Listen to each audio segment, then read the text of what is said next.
नहि कश्चित् क्षणमपि जातु तिष्ठत्य कर्मकृत् कार्यते ह्यवशः कर्म सर्वः प्रकृतिजैर्गुणैः।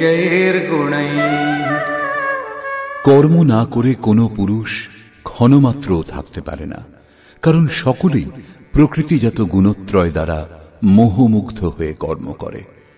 প্রকৃতি ও প্রকৃতিজাত গুণ যতক্ষণ পর্যন্ত সক্রিয়, ততক্ষণ পর্যন্ত কোনো পুরুষ কর্ম না করে থাকতে পারে না। চতুর্থ অধ্যায়ের 33 ও 37তম শ্লোকে শ্রীকৃষ্ণ বলেছেন, সকল কর্ম জ্ঞানে শেষ হয়, জ্ঞানাগ্নি সমস্ত কর্ম ভস্মসাৎ করে। এখানে বলছেন কর্ম না করে কেউ থাকতে পারে না। তিনি কি বলতে চাইছেন? তার বলবার অর্থ হল যে যজ্ঞ করতে করতে ত্রিগুণাতীত হলে মনের বিলয় এবং সাক্ষাৎকারের সঙ্গে যজ্ঞের পরিণাম লাভ হলে কর্ম শেষ হয়ে যায়। সেই নির্ধারিত ক্রিয়া পূর্ণ হওয়ার আগে কর্ম সম্পূর্ণ হয় না। প্রকৃতির হাত থেকে রেহাই পাওয়া যায় না।